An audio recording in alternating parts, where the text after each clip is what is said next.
2022 সালের Qatar football বিশ্বকাপে সম্পূর্ণ নতুন স্টেডিয়াম, নতুন শহর আর নতুন মেট্রো রেল বানাতে গিয়ে খরচ হয়েছিল প্রায় $220 বিলিয়ন। 2014 সালে ব্রাজিল খরচ করেছিল প্রায় $15 বিলিয়ন এবং 2010 সালে দক্ষিণ আফ্রিকাও ব্যয় করেছিল $3.5 বিলিয়ন। সে কারণে প্রতিটি আয়োজক দেশই বিশ্বকাপের পর অর্থনৈতিক চাপে পড়ে যায়। কিন্তু 2026 সালের বিশ্বকাপে আমেরিকা সেই পথে হাঁটেনি। এবারের বিশ্বকাপ উপলক্ষে একটিও নতুন স্টেডিয়াম বানানো হয়নি, বরং বিশ্বকাপের মোট বাজেট ধারণা করা হচ্ছে মাত্র $1 বিলিয়নেরও কম, যার বেশিরভাগ ব্যয় হচ্ছে নিরাপত্তা ও পরিবহনে। বিশ্বকাপের টিকিট বিক্রি এবং স্পন্সরশিপ থেকে আয়ের টাকা সরাসরি চলে যাচ্ছে ফিফার পকেটে, আর আমেরিকা পাচ্ছে পর্যটন সংশ্লিষ্ট ছোট ছোট আয়। প্রশ্ন হলো, বিশ্বকাপ আয়োজন করে আমেরিকার কোনো লাভ হবে নাকি উল্টো ক্ষতি? সেই প্রশ্নেরই উত্তর খোঁজার চেষ্টা করব কি কেন কিভাবে এই পর্বে। 2026 সালের বিশ্বকাপ ইতিহাসের সবচেয়ে বড় ফুটবল আসর। প্রথমবারের মতো 48টি দল একসাথে অংশ নিচ্ছে এই টুর্নামেন্টে।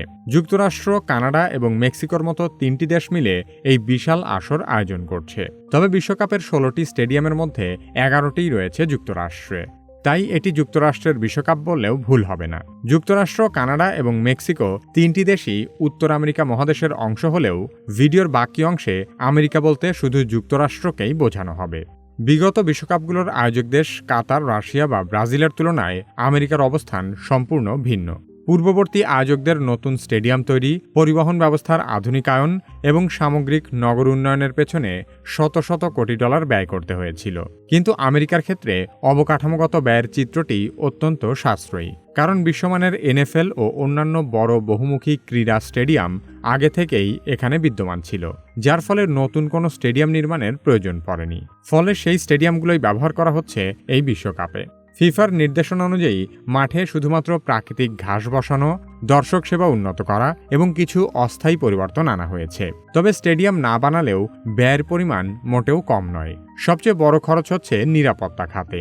লাখো দর্শক, বহু দেশের প্রতিনিধি দল এবং VIP অতিথিদের সুরক্ষায় পুলিশ, গোয়েন্দা সংস্থা, সাইবার নিরাপত্তা সহ বহুস্তরীয় ব্যবস্থা গড়ে তোলা হয়েছে। পাশাপাশি যাতায়াত ব্যবস্থাতেও বিনিয়োগ হয়েছে বিপুল পরিমাণে। আয়োজক শহরভেদে অতিরিক্ত শাটল, গণপরিবহন সমন্বয় এবং ট্রাফিক নিয়ন্ত্রণের ব্যবস্থা নেওয়া হয়েছে। আমেরিকার কাছে এই বিশ্বকাপ কেবল একটি ক্রীড়া আসর নয়, বরং বিশ্বের সামনে নিজেদের সক্ষমতা এবং অবকাঠামো প্রদর্শনের একটি বিশেষ সুযোগ। তাছাড়া আমেরিকার বিভিন্ন সরকারি বরাদ্দ মিলিয়ে ব্যয়ের পরিমাণ প্রায় $1 বিলিয়ন কাছাকাছি বলে ধারণা করা হচ্ছে। এর মধ্যে কংগ্রেস 11টি আয়োজক শহরের নিরাপত্তা জোরদারে $625 মিলিয়ন অনুমোদন করেছে। এছাড়াও ড্রোন প্রতিরোধ, সাইবার নিরাপত্তা এবং পরিবহন প্রস্তুতির জন্য বিভিন্ন সংস্থার পৃথক বাজেট বরাদ্দ রয়েছে। 2026 বিশ্বকাপ আয়োজন করতে গিয়ে আমেরিকা বিশাল অঙ্কের অর্থনৈতিক কর্মকাণ্ড সৃষ্টি করছে। ফিফার বিশ্লেষণ অনুযায়ী পুরো টুর্নামেন্টকে কেন্দ্র করে আমেরিকার মোট অর্থনৈতিক কর্মকাণ্ডের পরিমাণ প্রায় $11.1 বিলিয়ন হতে পারে। এছাড়া ফুটবলের বাইরেও বিশ্বকাপ আমেরিকার GDPতে প্রায় $17.2 বিলিয়ন ব্যবসা এনে দিতে পারে, যার ফলে মোট অর্থনৈতিক উৎপাদন $30.5 বিলিয়ন পৌঁছানোর সম্ভাবনা রয়েছে। এর পাশাপাশি দেশটিতে প্রায় 1,84,000 কর্মসংস্থান সৃষ্টি হতে পারে। ফলে শ্রম আয় থেকে $10.2 বিলিয়ন বাড়তে পারে। এই টাকার সবচেয়ে বড় উৎস হবে পর্যটন। রয়টার্সের প্রতিবেদন বলছে প্রায় 1,31,00,000 দর্শক আমেরিকায় আসতে পারেন এবং প্রতি রাতের হিসেবে 1,13,00,000 হোটেল রুম বুক হতে পারে। পর্যটনের পরই রয়েছে রিটেইল বা পণ্য বিক্রি। লাখো দর্শক স্টেডিয়ামে যাওয়ার আগে ও পরে জার্সি কিনবেন, স্মারক কিনবেন, শহর ঘুরবেন, রেস্তোরাঁয় খাবেন।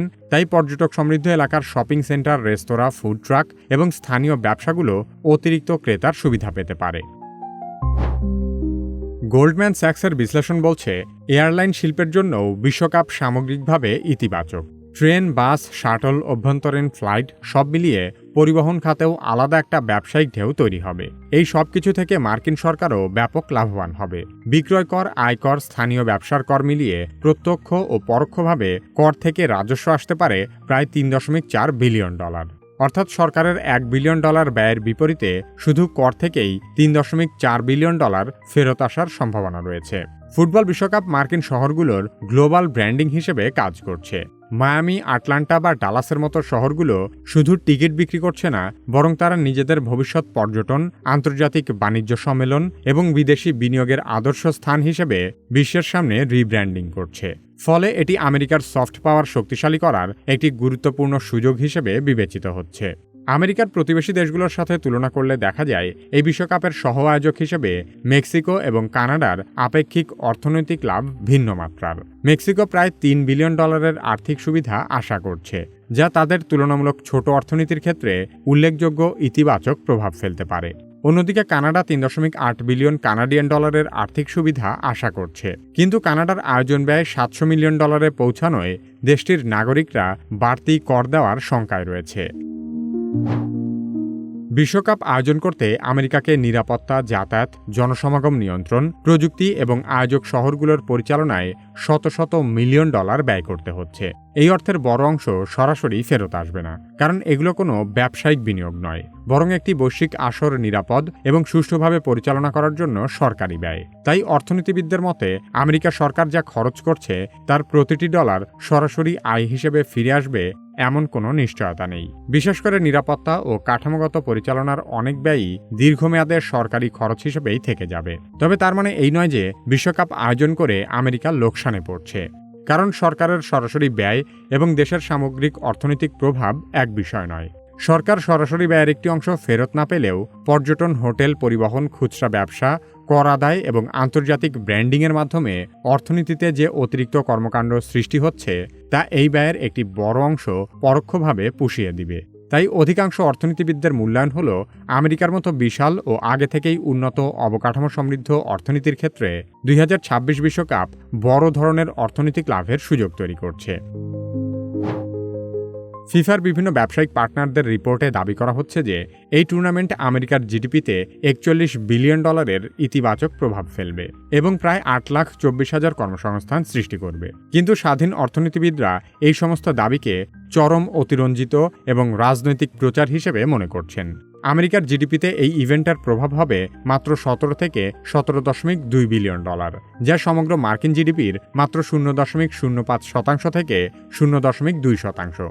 অন্যদিকে টিকেটের বাজারে পরিবর্তনশীল মূল্য নির্ধারণের কারণে সাধারণ দর্শকদের জন্য গ্রুপ পর্বের টিকেটের গড় মূল্য দাঁড়িয়েছে প্রায় $1,30,000 এবং ফাইনাল ম্যাচের টিকেটের সর্বোচ্চ মূল্য ঠেকেছে আনুমানিক $87 লাখ। যদিও টিকেটের এই দাম প্রতি মুহূর্তে ওঠানামা করে। টিকেটের আকাশচুম্বী মূল্যের মাধ্যমে যে বিপুল পরিমাণ অর্থ সংগৃহীত হচ্ছে তার সিংহভাগই ফিফার কাছে চলে যাচ্ছে। বিশ্বজুড়ে আনুমানিক 6 বিলিয়ন দর্শকের সম্ভাব্য উপস্থিতির কারণে বিশ্বকাপকে ঘিরে বিজ্ঞাপনের বাজার অত্যন্ত চাঙ্গা হয়ে উঠেছে। বিজ্ঞাপন থেকে আরও বেশি টাকা আয় করার জন্য ফিফা ম্যাচের মাঝখানে অতিরিক্ত পানিপানের বিরতি যোগ করেছে। যদিও ফিফা প্রেসিডেন্ট জিয়ানি ইনফান্তিনো দাবি করছেন যে এই বিরতিগুলো সম্পূর্ণরূপে খেলোয়াড়দের স্বাস্থ্যের কথা বিবেচনা করে নেওয়া হয়েছে এবং এতে ফিফার কোনো অতিরিক্ত আর্থিক সুবিধা নেই। কিন্তু বাস্তবতা হলো ব্রডকাস্টাররা বিরতিগুলোকে নতুন বিজ্ঞাপনের উইন্ডো হিসেবে ব্যবহার করছে। এই সামান্য বিরতি থেকেই প্রতি ম্যাচে অতিরিক্ত কোটি কোটি ডলার বিজ্ঞাপন বাবদ আয় করা হচ্ছে। ফিফার পরেই এই আসর থেকে সবচেয়ে বেশি লাভবান হচ্ছে অ্যাডিডাস, নাইকি এবং পুমার মতো ক্রীড়া সামগ্রী প্রস্তুতকারী প্রতিষ্ঠানগুলো। ফুটবল মার্চেন্ডাইজ বিশেষজ্ঞদের অনুমান বিশ্বজুড়ে প্রায় 1,80,00,000 থেকে 2,30,00,000 অফিসিয়াল রেপ্লিকা জার্সি বিক্রি হতে পারে। 2022 কাতার বিশ্বকাপে এই সংখ্যা ছিল প্রায় 1,44,00,000। অফিসিয়াল রেপ্লিকা জার্সির দাম সাধারণত প্রায় 14 থেকে 16,000 টাকা হয়। যদি 2 কোটি জার্সি বিক্রি হয় তাহলে শুধু অফিসিয়াল জার্সি বিক্রির বাজারই দাঁড়ায় আনুমানিক 15,800 কোটি টাকা।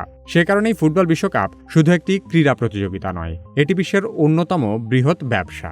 এই ব্যবসার আনুষ্ঠানিক বাণিজ্যের আড়ালে আরেকটি বৃহৎ আর্থিক খাত হল জুয়ার বাজার। 2022 সালের কাতার বিশ্বকাপের সময় বৈধ ও অবৈধ উভয় ধরনের বেটিং মিলিয়ে মোট 200 থেকে 300 বিলিয়ন ডলারের লেনদেন হয়েছিল। বিশ্বকাপ আসলেই বিশ্বব্যাপী জুয়া খেলা বেড়ে যায় কেন এবং বৈশ্বিক জুয়ার বাজার আসলে কত বড় সে সম্পর্কে জানতে চাইলে কি কেন কিভাবে এই ভিডিওটি দেখতে পারেন। আপনি যদি কি কেন কিভাবের মতো ভিডিও তৈরি করতে চান তাহলে কি কেন কিভাবে একাডেমির ভিডিও এডিটিং মাস্টারি কোর্সে ভর্তি হতে পারেন। ভিডিও ডেসক্রিপশন ও পিন কমেন্টে কোর্সের লিংক দেওয়া আছে।